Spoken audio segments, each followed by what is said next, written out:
ઇતિહાસ એવો છે ઢીમાના પાદરમાં ધરણીધર ભગવાન શું કામ ક્યારે આવ્યા ઢીમણ ના કોણ હતા તો સાહેબ ઢેમણ મહારાજ જેની પૂજા કરતા જેની અર્ચના કરતા આમ તો વારાહીપુર કહેવાતું આ ઢીમા છે એનું પહેલું નામ વારાહીપુર હતું અને એમાં પૂજા થતી હતી અર્ચના થતી હતી સેવા કરતા માદળા તળાવ છે આજ એ આ ભગવાન શેષનાગ ભગવાન નાગ દેવતાની પૂજા કરતા હતા ઢેમણ મહારાજ વશિષ્ઠના કુળના બ્રાહ્મણો ઇતિહાસ એનો સાક્ષી છે કે પૂજા કરતા હતા એની અર્ચના કરતા હતા એમાં ભગવાન નાગ દેવતા પ્રસન્ન થયા 3 ફેણ વાળી મૂર્તિ જે નાની એવી હતી એ 3 ફેણ વાળી મૂર્તિ છે એ ઢેમણ મહારાજને આપી દીધી ઢીમણ નાગ જાય બિરાજે છે જે મંદિર છે એના ઇતિહાસની તમને શોર્ટ એન્ડ સ્વીટમાં વાત કરું તો જેની પૂજા થતી હતી જેની અર્ચના થતી હતી મેં કીધું એમ હાંજ પડે ને જેને આડી વાટના દીવા થતા હોય ધૂપેલી આમ ફરતા હોય ને ભગવાન મંદિરમાંથી હામો હોકારા દેતો હોય શ્રદ્ધાના વિષયમાં પુરાવાની જરૂર ન હોય કુરુક્ષેત્રના મેદાનમાં જેથી લડાઈ હાલતી હતી દીદી ટીટોડી પડકારા કરતી હતી ઘમંસાર યુદ્ધ હતું 18 એક્સની સેના ભેળી થયેલી એક બાજુ 11 એક્સની સેના હતી એક બાજુ તમે જાણો છો 7 એક્સની સેના હતી આવા યુદ્ધમાં જો ટીટોડીનો અવાજ મારો ભગવાન દ્વારકા વાળો સાંભળતો હોય તો મારી તમારી અરજ નો સાંભળે મંદિરમાં એવું બને ખરું પણ વિશ્વાસ નથી એટલે ભગવાન કે મારાથી તમારાથી છેટો ફીડ્યો છે પણ જેની પૂજા થતી હતી જેની અર્ચના થતી હતી ઢેમણ મહારાજ હતા રાયગર બ્રાહ્મણ હતા પોતે અને એમાં ભગવાન નાગ દેવતા પ્રસન્ન થયા અને 3 ફેણ વાળી મૂર્તિ છે એ આપી 3 ફેણની મૂર્તિ હતી એની સેવા અર્ચના પૂજા થવા માંડી વર્ષો વ્યા ગયા વાતને ઢેમણ મહારાજ ઉપરથી ઢીમણ નાગ જેને મૂર્તિ આપી હતી જેના ઉપર પ્રસન્ન થયા જેની ભક્તિ જોઈ અને જેના ઉપર ઓળખોળ ભગવાન થઈ ગયા નાગ દેવતા એટલે ઢેમણ મહારાજ ઉપર એના નામ ઉપરથી ઢીમણ નાગ તરીકે ઓળખાણા અને હવે સાંભળજો રાજસ્થાનની ધરતીમાં ઝાલોરથી માંડી અને એક એક પછી રજવાડા ઉપર ચડાઈ કરતો અલાઉદ્દીન ખિલજી નીકળે છે રાજસ્થાનમાંથી ઝાલોરમાંથી અલાઉદ્દીન ખિલજી નીકળ્યો પોતાની દૂત મંગળ દરિયા જેવી ફૌજ લઈ પાટણ જવાના રસ્તા માટે જ્યારે નીકળતો તો હાલતા હાલતા બનાસકાંઠાની ધરતી વારાહીપુર મેં આપને કીધું આયા ત્યાં મોટું મંદિર હતું એ શિખરબંધ મંદિરને તોડવા માટે જેથી અલાઉદ્દીન ખિલજીએ 1353 માં ચડાઈ કરેલી આ બનાસકાંઠાની ધરતીમાં જે પાદરમાં તમે હિમાળામાં બેઠા છી એ વિધર્મીઓના ટોળા ઉતર્યા દરિયા જેવડી ફૌજ વિધર્મીની હતી 1353 માં આ ચડાઈ કરવામાં આવી અને ચડાઈ કરવામાં આવી તો પેલું મંદિર તો તોડી નાખ્યું વારાનું મૂર્તિ ખંડિત કરી નાખી પણ જ્યાં ઢીમણ નાગ આજ પણ બિરાજે છે મંદિરમાં જે ભગવાન બિરાજે છે એ ઢીમણ નાગનું મંદિર હતું એના શિખર માથે અલાઉદ્દીન ખિલજીના માણસો આમ ઘા કરવા જાય ત્યાં તો ઇતિહાસ તમે આ જાણો છો આ ધરતીના માઠોડા બધા છો પણ હું જાણું છું એટલું તમને કહી દઉં તેદી મંદિર માથે શિખર માથે અલાઉદ્દીન ખિલજીના માણસો વિતર્મીઓ આમ ઘા કરવા જાય સાંભળજો ઢીમાના પાદરમાં કેવો ભગવાન બેઠો છે ઇતિહાસ એનો ગવાહ છે ઇતિહાસ એની સાક્ષી પૂરે છે ખાલી ભરોહો મૂકજો દુનિયામાં ક્યાંય જવાની જરૂર નથી યાર ઈ પાદરમાં તમારા બેઠો છે આ ધરણીધર ડાડો અને ઢીમણ નાગ અલાઉદ્દીન ખિલજીની દરિયા જેવી ફૌજ હતી ઝાલોર ભાગી આવી અને મંદિર ઉપર શિખર ઉપર જ્યારે આમ પ્રહાર કરવા જાય તોડવા જાય ત્યાં તો શિખરમાંથી ઢીમણ નાગનું જે મંદિર છે એમાંથી મોટા મોટા ભમરા ઉડ્યા અને અલાઉદ્દીન ખિલજીની આખી ફૌજ જે હતી જે આખી વિધર્મીઓની ફૌજ હતી એના ઉપર એક એક ભમરા જ્યારે ઉડવા મંડ્યા અને અલાઉદ્દીન ખિલજીને ખબર ન રહી કે હવે આ શિખર અમારાથી તૂટે એ દરિયા જેવી ફૌજને અલાઉદ્દીનના પાદરમાંથી ભાગીને જવું પડ્યું હતું આ ઢીમણ નાગ બેઠો છે કોના બાપની તેવડ છે કે અમારા શિખર ઉપર કોઈ ઘા કરી જાય એક એક ભમરા નીકળ્યા અને આખી ફૌજને ભાગછૂટ થઈ ગઈ જે માલ પોતાના માલ માટે પોતાની જાન માટે આ ગામ છોડી નીકળી ગયેલા એને થોડા સમય પછી ખબર પડી કે અલાઉદ્દીન ખિલજી ઢીમણ નાગના મંદિરના શિખરને તોડવા માટે જાય અને મોટા મોટા ભમરા શિખરમાંથી ઉડ્યા અને આખી ફૌજને ભાગવું પડ્યું બનાસકાંઠાની ધરતીમાંથી આ પરચો ભાળીને અલાઉદ્દીન ખિલજી જેવાને અહીંથી ભાગવું પડ્યું ત્યારે બધાય પાછા આવ્યા કે પરચા ધારી તો આપણો બાપ પાદરમાં બેઠો છે હવે આપણે ક્યાંય ભાગવાની જવાની જરૂર નથી ઈ ઢીમણ નાગાય બિરાજે છે અલાઉદ્દીન ખિલજીને જવું પડ્યું પાછળ અને બીજી વાત સાંભળજો આ પટેલો પણ બધા છે મેં ઇતિહાસ વાંચ્યો છે એની વાત આપને કહું મંદિર તોડી નાખ્યું અલાઉદ્દીન ખિલજીએ શિખર તોડ્યું અને જે મૂર્તિ હતી વારાની એની જાગમાંથી ભગવાન ભોળાનાથનું હવે જાણો છો આયા જાંગેશ્વર મહાદેવ બિરાજે છે એની સ્થાપના થઈ પણ એક નહીં બે નહીં ત્રણ નહીં 125 વર્ષ હવા વર્ષ સુધી મૂર્તિ ખંડિત કરી નાખી બીજી મૂર્તિ બેહારવી પડે આપણા હિન્દુના શાસ્ત્રના આપણા સનાતનના નિયમ પ્રમાણે. અને હવાહો વરા સુધી એ સિંહાસન ઉપર શાલિગ્રામની પૂજા કરી છે. મંદિર ખંડિત કર્યું અલાઉદ્દીન ખિલજીના માણસોએ, વિધર્મીઓએ. ત્યારે એ સિંહાસન માથે શાલિગ્રામની મૂર્તિ મૂકીને 125 વર્ષ સુધી જેની પૂજા અર્ચના કરી. વર્ષો વ્યા ગયા. હવે સાંભળજો મુસાળો ભગવાન કેમ બેઠો છે આયા. અડધી રાતનો મદર ભાગેલો ટમરા ત્રમ ત્રમ ત્રમ ત્રમ ત્રમ ત્રમ ટમરા બોલવા માંડેલા. અને આવા ટાણે ધરણીધર મહારાજ સાહેબ સપનામાં આવે છે. રુદા ભગતના સપનામાં આવે છે. અને સપનામાં આવ્યો ભગવાન અને એટલું કીધું કે રુદા ભગત વ્યાજવારી વલ્લભના ડુંગરાની ગાળીઓમાં વાસાવાડા અને વાસાવાડામાં હું શું મને લેવા માટે તમે આવો, મારે ઢીમા આવવું છે. અને આવું સપનું જ્યારે આવ્યું રુદા ભગતને કે મારે ઢીમા આવવું છે, મને લેવા માટે આવો. આ થોડા ઇતિહાસની વાત કરું છું તમને. આ પાદરમાં આપણે જેના સાનિધ્યમાં આવડા મોટા કથા મંડપથી આપણે મળ્યા છીએ, તો એ પરંપરાની એકાદી વાત થઈ જાય તો મને મજા આવે. જે ડાયરાના માધ્યમથી આપણે મળ્યા છીએ વાત કરું છું આપને. રુદા ભગતના સપનામાં ભગવાન આવ્યો. સાંભળજો, સાયન્સ નથી ઉકેલતું આ ઘટનાને.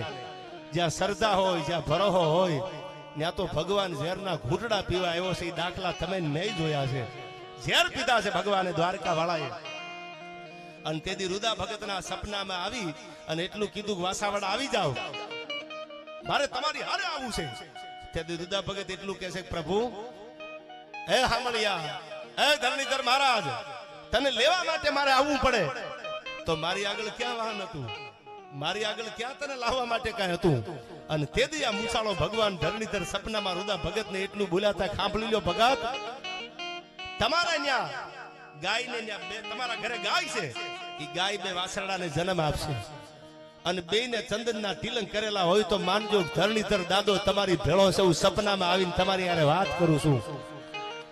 તમારા ફળિયામાં, તમારા આંગણામાં જે ગાય છે એ ગાયને બે વાછરડા આવે અને એને કપાળમાં ચંદનના ટીલા કર્યા હોય તો માનજો ધરણીધર મુસાળો ભગવાન ભેળો છે. સાંભળ્યો કે દાદા પછી કે 6 મહિના જવા દેજો, 6 મહિના જવા દેજો. ઘણાની કહેવત છે ઘરની ગાના બળદ ન હોય, પણ સાંભળજો, સાંભળ્યો બોલ્યો છે કે 6 મહિના જવા દો.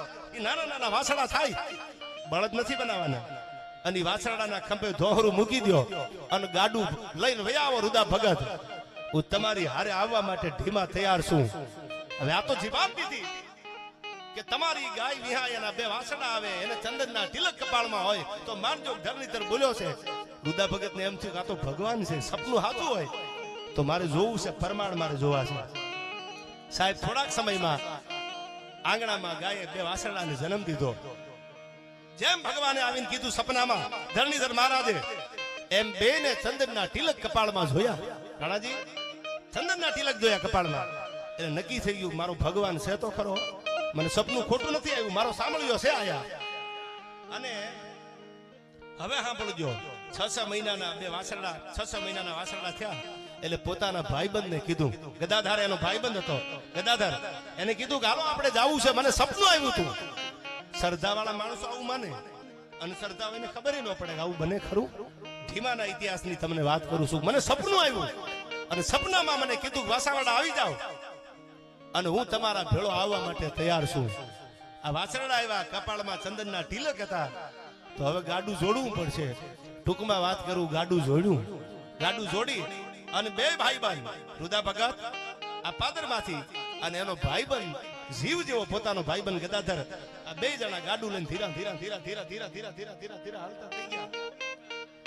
હાલતા હાલતા હાલતા હાલતા વાસાવાડા પૂગ્યા. પણ મૂર્તિ ગોતવી ક્યાં? ધરણીધર દાડો બેઠો ક્યાં છે? ક્યાં ભગવાન છે? આ સાંભળ્યો. 1 દી 2 દી 3 દી ગોતતા ગોતતા ગોતતા ગોતતા ભગત થાકી ગયા. એમાં એક દી રાતે નીંદર આવી ગઈ ભગતને કે મને ભગવાન સપનામાં આવ્યો અને કાલ ગામમાં પાછો જાઉં મારે વાતું કરે દુનિયા. અને દુનિયા એમ કે આ તો ઢોંગીલો લાગે છે, આ તો ખોટું બોલતો લાગે છે. હે દ્વારકા વાળા, હે મુરલીધર મહારાજ, મારા પારખા તો નથી લેતો ને? એ અડધી રાતનો જ્યાં મજર ભાગ્યો, મૂર્તિ ગોતવા નીકળેલા રુદા ભગત અને તેથી આ ઢીમાના પાદરમાં બેઠો ભગવાન પાછો સપને આવ્યો કે રુદા ભગત, તમે તો મારા ભગત છો અને ભગત માટે તો ઝેરના ઘૂંટડા ભગવાને પીધા છે. ટાણું આવ્યું તેથી નરસિંહ મહેતાને મામેરા પૂર્વા સાંભળ્યો બનીને આવ્યો છું. અને ટાણું આવ્યું ને તેથી ધાંગધ્રાની જેલમાં સહી કરવા હું જ આવ્યો છું. મુજાતા નહીં, નીંદર ઉડી જાય, તમે જાગી જાઓ. તો રુદા ભગત, તમે જ્યાં હુતાશો, જ્યાં તમારી પથારી છે, ત્યાંથી 125 ડગલા આગળ 1 2 3 4 5 એવા હવાહો ડગલા આગળ હાલો. એક ઝાડી છે, પાંદડા પડ્યા છે, એને આઘા કરજો વેલાને. હું તમારી હારે આવવા માટે તૈયાર છું. આંખ ઉઘડી, ભરોસો હતો, વિશ્વાસ હતો, મારો ભગવાન મારી યાર ખોટું બોલે નહીં. રુદા ભગત ઉભા થયા અને હવાહો ડગલા આગળ હાલી અને જ્યાં ઝાડી આમ વેલા આઘા કર્યા, ત્યાં તો મુસાળો ભગવાન જ્યાં સામળિયાની મૂર્તિ છે, ભગવાન આમાં દર્શન આપ્યા હો. અને રુદા ભગતને કહું મડી તૂટવા કે મારો ભગવાન આવી ગયો, મારો ભગવાન આવી ગયો, મારો ભગવાન આવી ગયો. ધરણીધર મૂંઝવણ ક્યાંથી હવે સાંભળજો. બે જ ભાઈબંધ હતા, એટલે આવડી મોટી મૂર્તિ મારે ઉપાડવી કેમ, લઈ કેમ જાવી, ગાડામાં મૂકવી કેમ? રુદા ભગત અને આયા ગદાધાર બે મૂંઝાણા કે આ મૂર્તિ કેમ મૂકવી મારે. હે પ્રભુ દયા કર, હે નાથ, હે દયાળુ. પણ જ્યારે જ્યારે ભક્તોને જરૂર પડી ને, તેથી ભગવાન એક તુલસીના પાંદડે તોળાઈ ગયો છે. અને તેથી મુસાળા ભગવાને એટલું કીધું તું, જેમ ફૂલ હોય એવો હળવો વજન કરું છું, મૂર્તિ ઉપાડીને મૂકી દો ગાડામાં. અને તેથી મુસાળા ભગવાનની, ધરણીધર મહારાજની એ મૂર્તિ છે, એ આયા રુદા ભગતે ઉપાડીને ગાડામાં મૂકીને ગાડું ધીરું ધીરું ધીરું ધીરું ધીમા હામું હાલતું થઈ ગયું. આ બાજુ ધીમા હામે ગાડું હાલતું થઈ જાય. રસ્તામાં સિરોહી સ્ટેટ આવે છે, સિરોહી ગામ આવે, અને સિરોહીમાં ખબર પડી કે ગાડામાં કોઈ મોટી મૂર્તિ લઈ અને ઢીમા બનાસકાંઠામાં જાય છે. એટલે એને કીધું જવા ન દેતા, રોકી લો ગાડાને. અને એને કહો કે જે મૂર્તિનો વજન છે ભારોભાર તમારે હોનું દેવું પડે અમને, અને જો એટલું હોનું આપો તો જ અમારી હદમાંથી તમારું ગાડું આ મૂર્તિ લઈને જવા દે ઢીમા સુધી, બનાસકાંઠામાં બાકી ન જવા દે. રાજના માણસોનો હુકમ હતો, આડા ઉભા રહી ગયા. આ તો ભગત હતા, રુદા ભગત હતા. એને ધરણીધર મહારાજને વળી યાદ કર્યો કે મુસાળા ભગવાન, તમે સપનું આવ્યું ને તમને લેવા માટે ગાડું જોઈને આ આવ્યો, અને જેમ બોડાણાના ગાડે ભગવાન દ્વારકા વાળો બેઠો એમ તું મારા ગાડે બેઠો. અને આ રાજાના માણસો ગાડું ઊભું રાખે, મારી આગળ ક્યાં હોનું હતું? આ મૂર્તિ ભારોભાર હોનું હતું ક્યાં મારી આગળ? હું શું અહીં મૂકું? અને તેથી ભગવાન મુસાળાએ કીધું તું ઉપાધિ કરવાની જરૂર નથી રુદા ભગત. તમારા કાનમાં જે ઠાંસિયો પહેરેલો છે ને હોનાનો, એ કાઢીને મૂકી દો ત્રાજવામાં. મૂર્તિ ભારોભાર કરી દો, માનજો હું ધરણીધર તમારી ભેળો હાલું છું.